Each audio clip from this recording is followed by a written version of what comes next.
Line's good. Never on. Whoa. Hard. Hardly. Come on, Brent. Line's good. Got real close. I hear high, right? Try and hit 2/3. Have they saved it for her? Yes, they have.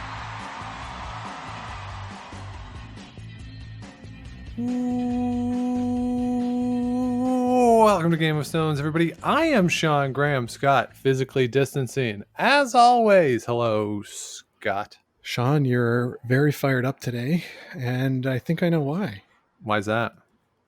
You were fired up after that huge Blue Jays loss last night. Yeah, Which one? We are recording this on Wednesday, the day we're dropping it. Blue Jays fell 20 to something, I think 20 to 6 last night, to the Yankees of New York. We certainly send our best wishes, of course, out to Andrew Stokely, who had to sit through that whole thing and mix the audio for them. Not the greatest of performances that I have seen so far in this abbreviated season. When Dan Schulman and Buck Martinez are really looking for something to say, and it's nights like last night, and I believe it was Friday against the Mets, was the same story. And I know I tweet about this, and I know I've talked to you about this, and part of me just like feels a little bit bad for Derek Fisher, because he's obviously not a big league player. Like, why are they sticking him out there and putting him in positions to fail? I did like the idea that he be forced to pitch the rest of the game. That would have been some sweet justice. But, I digress, and we're here today to talk about some curling related topics.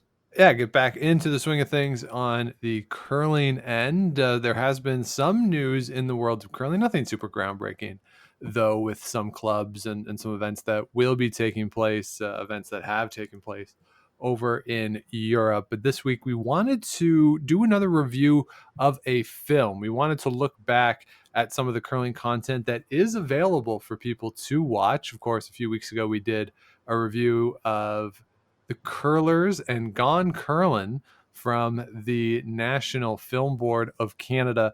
And Scott, the National Film Board of Canada on Twitter did say that they were open to more curling ideas, to more curling films. So the challenge has been laid. It is now up to all of us in the curling community to come up with an idea for a fictional curling movie that the National Film Board will want to fund. Yeah, I think, Sean, this screams out for a GoFundMe or a Kickstarter kind of movie. But in order to get to that step, we need somebody smarter than either of us who has an idea and a vision. Yes. So I'm willing to pitch little story ideas, but I have no idea how to turn them into a cohesive tale. No, neither do I. So anyone out there with an idea, let us know. We are in for it. All in. Yeah.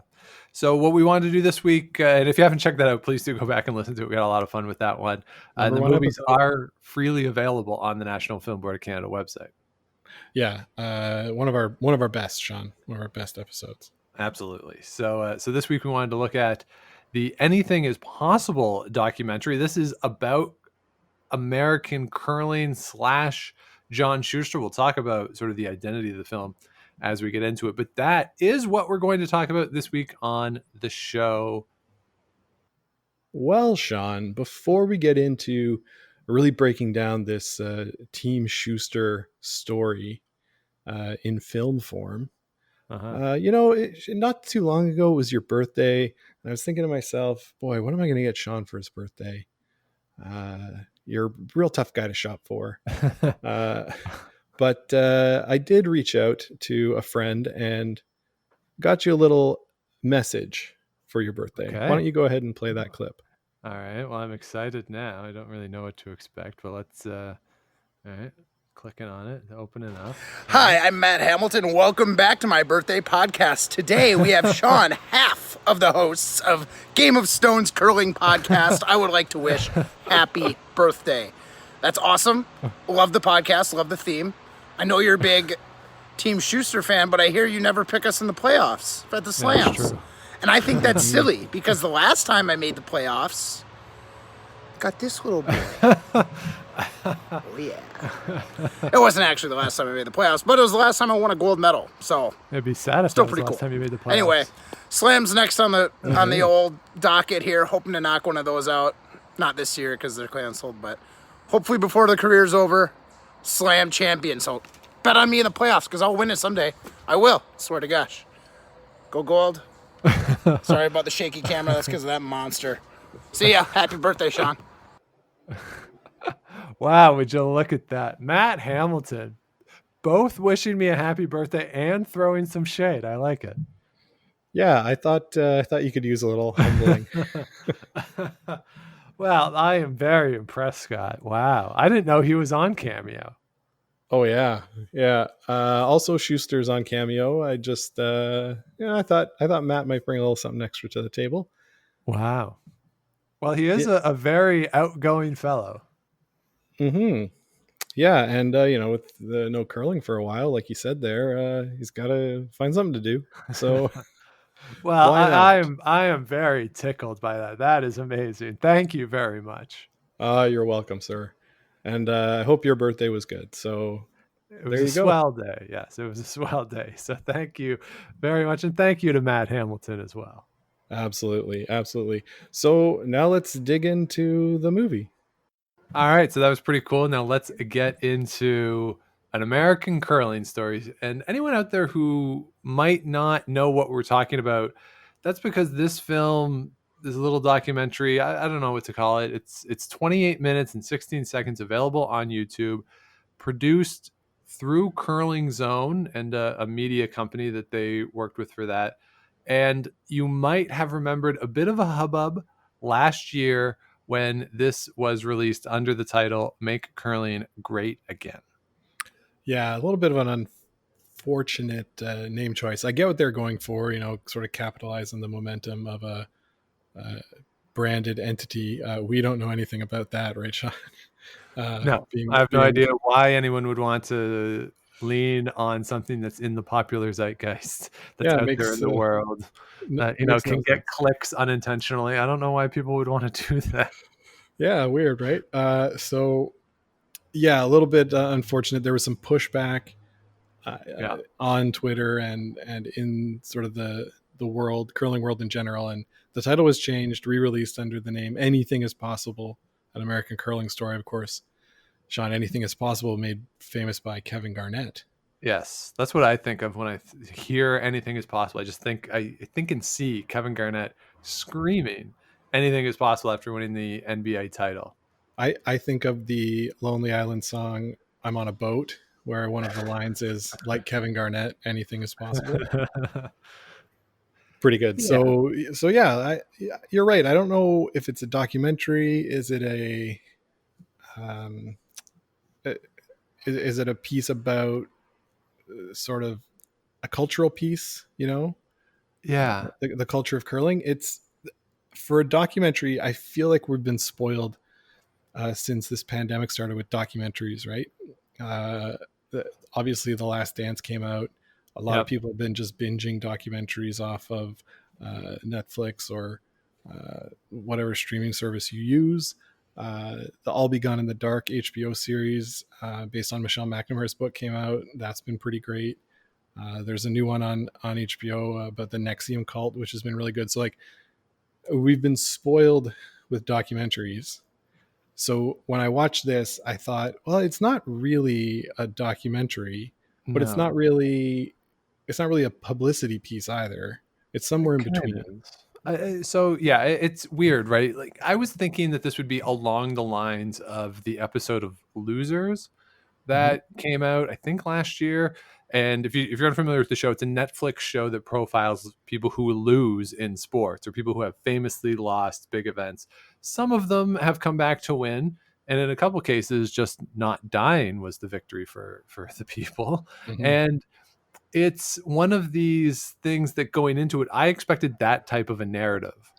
And that one was about Pat Ryan and his teams that were constantly struggling to get over the hump. And then they finally did it in the end. But that's what I expected. I expected a narrative drive of curling in America culminating with the Schuster gold medal. And that's not really what this is. And I wrote down about halfway through, what is the point of this? Right. And I think the purpose of it is to get Americans interested in curling. I don't know how effective it is, because if that is why it was made, I'm obviously not the target audience for it. I think Mhm. it's pretty slick. I think it's really well made. I think there's a couple of great moments in it, but Yep. it's certainly not a narrative documentary that's going to take you through the story of how the American curling program got to the point where they were in position to win a gold medal, although there's hints of that. Right, right. So they do touch on the history of curling in the United States. Pretty well done with sort of cutting in some old clips of world champions from the 60s and 70s that were American. Like the United States was a pretty big curling power in the 60s Yeah. and 70s on a global scale. As Canadians, I don't think we think of that or know that enough, right? Uh, so they did sort of set up, okay, we were doing well, and then just cut to, and then it stopped. Yeah. Where I think, so to be fair, they've got a budget, and the purpose was not to explore in depth the decline of American curling. It was to explore Team Schuster's rise, which Yep. I don't know if it did that either. But so in a longer documentary, I would expect them to go into what happened. Why did teams from the United States start not doing as well at the Worlds? Was it money? Was it an economic downturn in areas where curling is strong? Something, right? Yeah. And that's actually where the original title of Make Curling Great Again could have made some sense. That Mhm. you tee it up as curling in the United States was doing well on a competitive level, on an international competitive level. Didn't really talk about the local level that much, other than certain cities. Talking about Mhm. the debate between Milwaukee and Detroit, and then Seattle comes in. But curling was strong internationally. It won some world championships, and then it. So as a title, it actually kind of makes sense given, I think, what it's trying to do. But again, as you say, it goes from the world championship to basically 2010, and with no explanation really as to what is going on in American curling in the interim. Right. So it felt So strange. yeah, and to me then, uh, if this film doesn't dive into that, what it does do is make me more curious to go and do research on my own. Which is probably accomplishing some of what they're looking to do, right? Get people interested in curling and trying to learn more about it and figure out why. I guess. All right. So let's walk through some of the steps of this. So it starts with an introduction of curling and some of the old footage, that classic old footage that you always see when Yeah. you think of old curlers. There's a line, Scott, that I would be curious of fact checking. It's, I think, the first line in the movie where the narrator says, "Curling is the oldest team sport in the world." I would like that fact checked. I don't, that doesn't sound real to me. What do you think, soccer? No, I would go with lacrosse, maybe, or some version of lacrosse. Maybe that's sort of a Canadian centric way that I'm looking at it. But certainly during those old Olympics, those original Olympics, there would have been some sort of team event. Do you mean the ancient Olympics in Yeah, Greece? yeah. I'm sure No way. somewhere someone teamed up. No, it was all running. Oh, can you run farther? Oh, can you throw this rock Did they have a farther? relay? If there was a relay, that's a team. No relaying. No. What about They're two guys trying not to get killed by a tiger? Are they a team? uh no, because one of them is saying, as long as you don't catch me, I'm okay. Yeah, I'm okay. Uh no way, no way. And plus they didn't have countries, or I guess maybe they played for their city states. Anyway, we're getting a little bit off the a little off topic. but that line just struck me as like, really, like and again, it was because I'm a historian. I was looking in the bottom corner for like, where's the footnote on that? I want to check that out. Like, is that actually true? But anyway, so we get the old footage of the curlers. We get a bit of a background of how curling came to the United States. Again, the debate between Detroit and Milwaukee, which city had the first club, and you know, essentially the story is that Priest moved from Quebec, and that's where curling came from in the United States. And then we kind of jump to the American men winning the first world championship for the United States in the 1970s. And it gets presented as, these were guys from Minnesota. So it does also set up that Minnesota is the home of curling in the United States. And then these guys go out, they win the sort of the pinnacle of the sport for the United States in terms of international competition. Mm-hmm. It's sort of the same narrative that we've heard, all growing up in Canada. Yeah. Curlers are typically farmers that don't have anything to do in the winter, so they curl. Yes. And because they have the time to do it, they end up being really great. We've got the Richardsons from Saskatchewan, of course, as our sort of prairie lore. And the United States has the small town Minnesota aspect of it.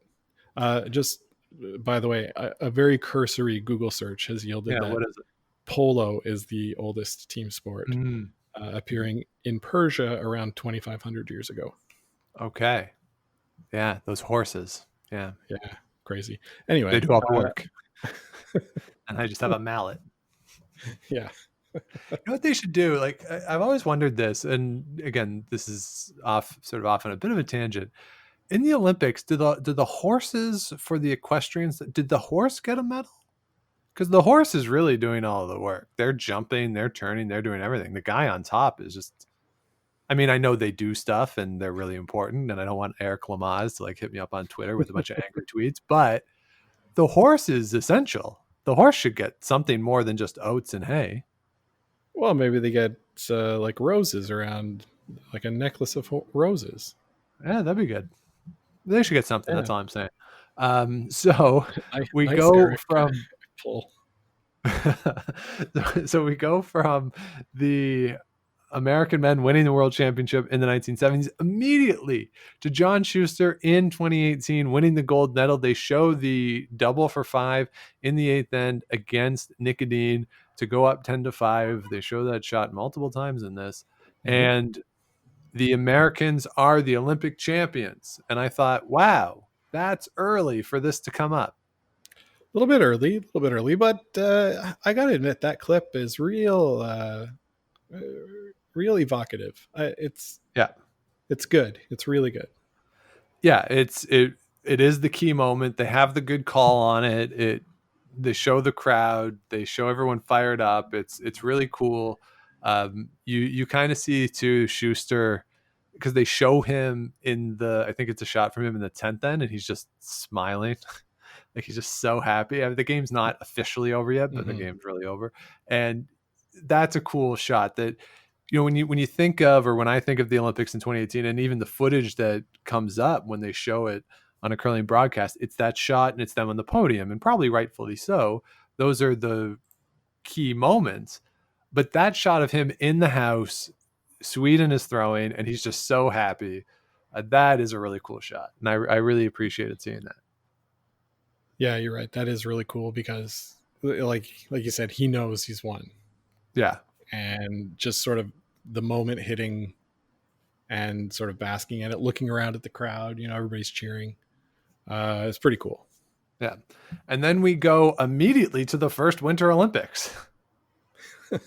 Yeah, I kind of like this. Curling was at the first Olympics. Only 3 teams went. So they said, hey, get out of here. Yeah. 3 teams. Scotland wins. They get the gold medal. And then that was it. Curling's done. Get out. Yeah, they didn't say who the other teams were, did they? No. Did you look it up? Scotland. I did not. No. Just Scotland was in it. And yeah, curling was not allowed back at all for 70 whatever years. Now, I don't know if they're counting Calgary in that math, because Calgary's not an Olympics, or it's not a full medal sport there. It's there as a demonstration sport. Don't tell Linda Moore it doesn't count, because it 100% counts. And that's one of those ones where sort of that math, I'm not sure exactly how they were counting. I'm sure they went to when it was a full Olympic sport in 98 when they did that math. Yeah, I think so. Yeah. So we go from that footage and then we jump back to 2010 and we get The Simpsons, who in 2010 had an episode about the parents, Marge and Homer, starting to curl. They eventually go to the Olympics. They win the Olympic gold medal. They beat the Swedish team in that game in that episode. Russia wins the bronze, is a trivia question for you. And that opens up the door to, now we're going to talk about this process, this journey from 2010 to 2018 a little bit, and how John Schuster gets there. So we have this thing that curling is part of the popular culture for this moment in 2010 through The Simpsons. Mm-hmm. And then immediately America finishes last in 2010, both men's and women's. They also do the same in 2014, and John Schuster is kicked out of the elite program. Yeah, I think this is pretty well established as the low point for U.S. curling. It was after the 2014 Olympics, like Yeah. 2 in a row with nothing. I believe the women won bronze in 2006. No, the Canadian women won bronze, right? Yeah, Clybrink. Yeah, The so Clybrink the U.S. I think got a medal. Anyway, all of our fans can correct me when I'm wrong. So yeah, a pretty well established low point in American curling, and seeing sort of the teams that got them to that low point. You know, they didn't touch too much on the women because this is a story about the Schuster team. But I think it's important to establish how far he fell. Yeah. In order to make it that much more remarkable that he got to such a height in 2018. Yeah, I agree with that. I think it's one of those things where the audience that's going to be tuning into this, again, if it's intended for a casual curling fan or potentially not even a curling fan in the United States, they're going to know who John Schuster is, and that's going to be the hook for them. So telling that story makes a lot of sense. And the United States did not medal in 2006 on the women's side. Annette Norberg beat Miriam Ott in the final there, and Shannon Clybrink did get the bronze. So I do understand focusing on the men's side. You do get a brief interview, talking head with Nina Roth, just talking about the establishment of the elite program and the money and the funding that has gone into it, which is nice to see. You see you see Jamie Sinclair in there, a talking head or anything, but we do see sort of the idea that the American high performance program has been established. And then this is the part that I thought was really strange, just again, in terms of the order of this. So we have the two teams, men and women, not doing well in 2010, 2014. And then we have this very brief, like 2 or 3 minute lead up to the 2018 Olympic trials, which were held in 2017. And we get Corey Dropkin talking about, I want to be an Olympian. And then we get like a 40-second montage of him working out in the dark for reasons. And then we get Chris Ply. He's talking about wanting to get to the Olympics. This is before, of course, he's on Team Schuster. And then we get some footage, both men's and women's, of the trials themselves. And the voiceover says it all culminated in these 2 rivalries playing best of 3 series. And then I thought, oh, we're going to get like a bit of a montage of these. And then it's just Nina Roth wins, John Schuster wins. And I thought, oh, that felt abrupt. Yeah, maybe cut for time on, left on the cutting room floor. Potentially. But yeah, like, I don't know how much more that adds if you talk about the women's teams in this kind of a piece. But maybe a couple more minutes on the battle between Schuster and Heath McCormick uh, could have set up, just sort of the relief of Schuster having been Yeah. kicked out of the high performance program, sort of getting back to the Olympics by doing it his own way. Yeah, I think you do see the high point of the movie, at least for me, is after the footage of them winning the trials. You get Tyler Hamilton, and he's talking what looks like a Bonspiel. Matt Hamilton? He's there hanging out. No, Tyler George, sorry. Tyler George, yeah. And he says, for me, it was just the relief, like winning that last game, because that series went to the third game in the best of three, that winning that game, getting to the Olympics, that it was just pure relief for him. And he suggests that he knew that this was going to be his last round of trying to get to the Olympics, and that just getting there, he just felt so much relief in that moment, which was pretty cool. And then he says, well, if you ask John, he might not have said the same thing. But I really like that. I think that was maybe the best insight that we saw in the documentary, that interview right there. Yeah, and I think for Ty, it's clear in the way that he played at the Olympics, because he played quite well, especially at the end of the week in their run to the gold medal, that he was sort of, when I was watching it, I thought, oh, he's playing with house money, right? Yeah. He's made it to the Olympics. It's been his goal. And now he's just going to go have fun, and whatever happens, happens. For sure. And yeah, and you definitely saw that in the doc. So we then get back to Pyeongchang. The Americans win, and then we see them on the media tour. They go everywhere.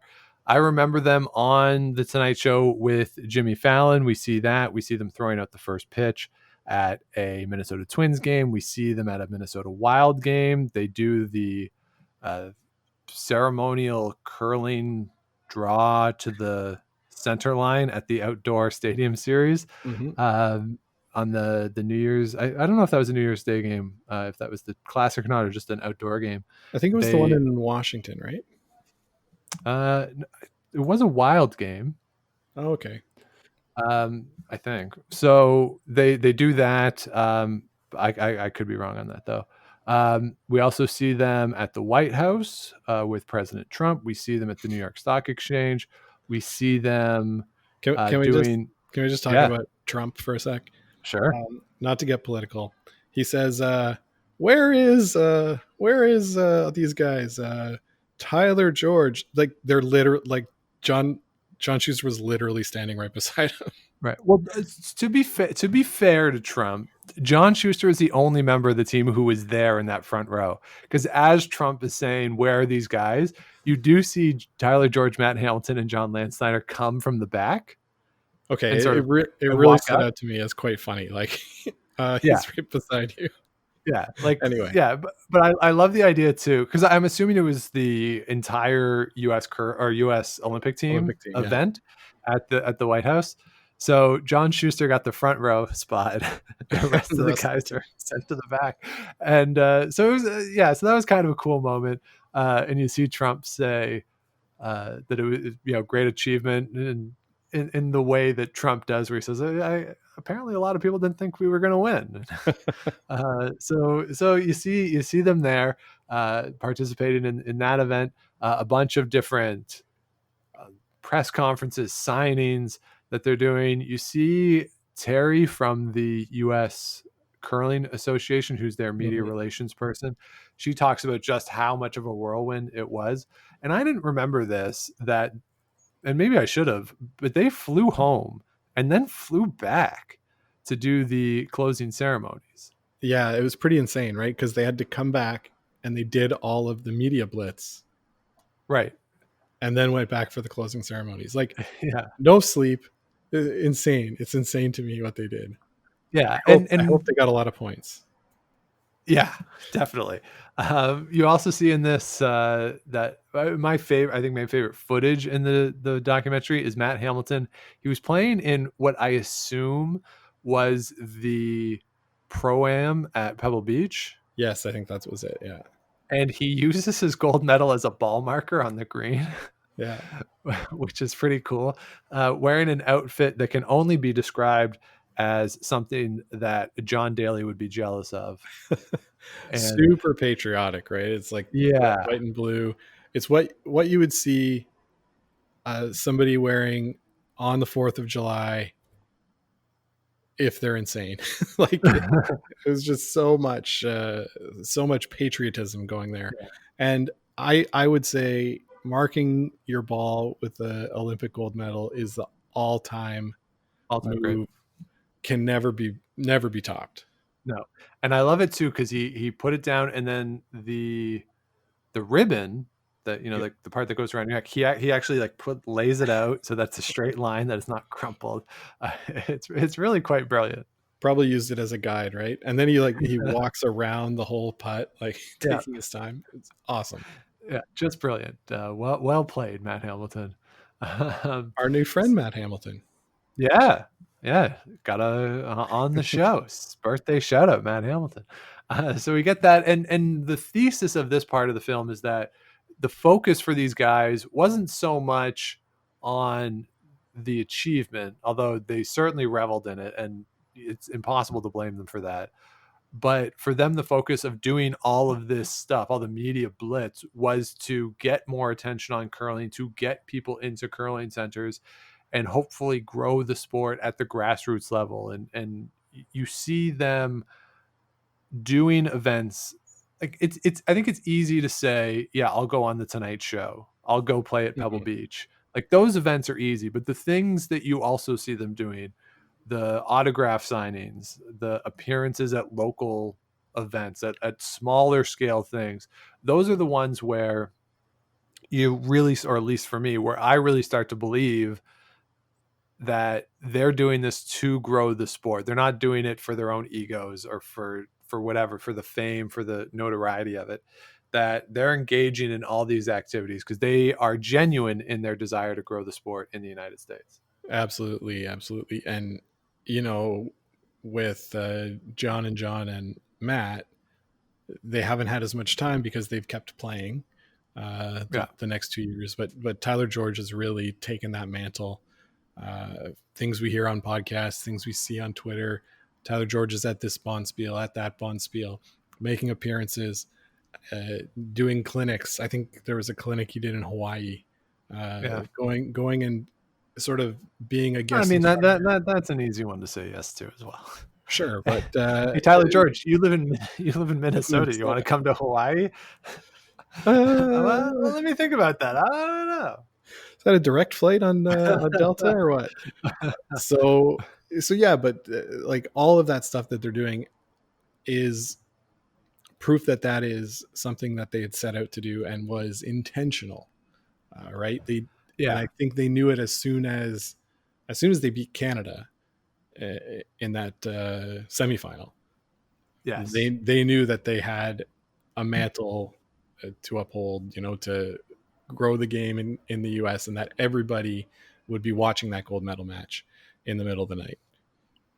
Yes, in the middle of the night, and that's kind of where it stops. That's where the documentary finishes. It's, we want to grow the sport. You see some of the events that they're going to. You see people who are excited about it. They talk about the community value of the sport. The original title comes out of a quote here that is said by one of the featured speakers, one of the talking heads, that and it's born not out of the political side of that statement, but more so what he's actually trying to say is there's so much division in the United States. And again, this is 2 years ago that this was made, but there's so much division that a curling club can be a place where you can come in and just hang out and everyone can hopefully get along. And that's really what he's trying to say, is that a curling club can be the center of a community and bring the community spirit together, and regardless of partisan politics. And certainly on the show, we've talked about how not all clubs are super inclusive and super welcoming, but the intention or the desire to have a curling center be that focal point of a community, I think that is a very well-intentioned statement. Yeah, I agree. And they do a really good job of showing what a tight-knit club looks like. Yeah. I think it to me as somebody watching, I was like, oh, I'd like to go play there. It looks fun. Yeah, for So, sure. to somebody who's interested in curling, hopefully that's the message that they get, that, oh, it's a pretty fun place to go hang out, learn a new fun sport, meet new people, make new friends, all that kind of stuff. Yeah. And that's where we leave it. And we end with the credits rolling over the Cheeto song. Yeah, this I didn't remember this, Sean, but it made me laugh a lot. Yeah, and this is something that was actually made pre-Olympics in 2018, because I remember being at the Continental Cup in 2018, and Terry was there from USA Curling, and I don't think it had been released yet, but they had filmed it, Okay. and I think it was released either just before the Olympics or maybe even during the Olympics as a way to sort of generate interest around the Olympic Games. And she was super excited about it, that she thought it was great and amazing. And then I saw it and I was like, yeah, it's pretty fun. It's pretty funny. Yeah. I think it sounds like Teach Me How to Dougie, right? A little bit, yeah. Yeah. But It's it's all pretty about fun. Cheetos and curling. Yeah, so overall, Sean, it, when I said it's not quite a documentary, but it's not quite a puff piece, Yeah. would you say, after talking it through, the goal of this piece is to get more people curling? Oh, no question. Yeah, I think it's something that is intended to get Americans excited about curling. Yeah, and do you think it accomplishes that goal? I don't know. I'm not an American, so it doesn't do much for me in terms of, the patriotism of it, of being like, Sure. hey, like America, we won, and top of the world, gold medal, all that. And to be fair, when Canada wins, I don't really have much of a reaction either. Um, the fact that somebody who won a gold medal was born within the same arbitrarily drawn border that I was born doesn't really do that much for me, to be perfectly honest. I usually am more excited about the individuals and people who I'm fans of, right? Especially in the Mhm. curling context, right? Like at the Brier and the Scotties, I root for the teams that I want to watch for another week at the Right, World right. Championship, as opposed to the teams that I think would necessarily put Canada in the best position to win. So I'm not the best person to ask in terms of, does this rouse any sort of nationalistic or patriotic sensibility in somebody, because it certainly doesn't do that for me when I watch it. And that's why I lean more to this being a puff piece, Okay. of being promotional and trying to get people interested in curling. And I think it's totally fine if that's the goal, because the fact that it leaves out some of the older stuff about the world championships and then the implied trough that American curling went into internationally for a long time, I think that the absence of that makes it so that there isn't a clear narrative through the documentary that builds to that gold medal. And the fact that we see the gold medal shot so early in it also makes me feel as though they're not trying to tell this story of the growth of American curling as much as it is to just get people excited about American curling. So Right. that's sort of where I land on it. Okay. Yeah, that makes a lot of sense to me. Uh, One thing that I wanted to mention is Rocks Across the Pond did an episode called The Ballad of John Schuster a few months ago that really goes in depth, I would say from 2010 on through the gold medal, about John Schuster's career and the ups and downs and stuff. And if you're interested in a little more in depth look at the Schuster part, go ahead and listen to that. It's really good. It's quite long. I think it's about 2 hours, but Yeah. really detailed, really good. And I would say what you could do is maybe take this film as a basis, and if there was money and people interested in building it out, with something like Ryan's narrative, uh, if for that part, and then some extra research on what happened to curling in America, some talking heads to some of the curlers from those days, that would be, I think, a great documentary. Yeah, I agree. I think if you want to know more about how John Schuster's career has gone and how he got to 2018, that Ryan's love letter to John Schuster, it does tell that story in a much more effective way than this does. And we like in this we don't hear from Matt Hamilton, which is kind of surprising. Well, we do, but like very briefly. Mhm. We don't hear at all from John Landsteiner.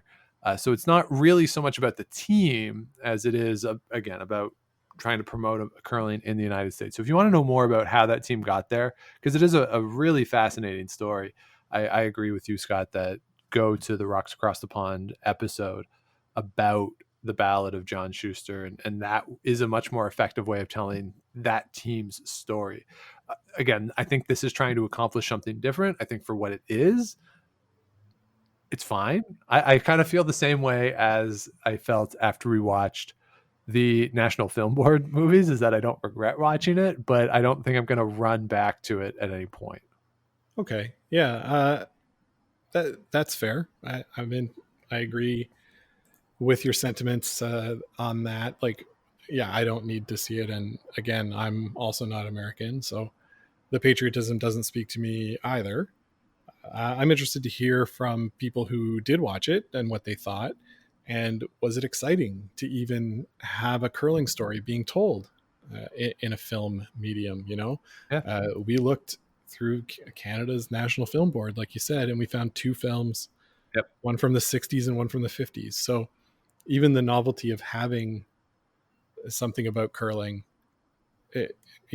there's something to be said about Curlingzone helping with the production or making this a Curlingzone production, and sort of taking that first step to broadening the appeal for curling, especially in the US with this.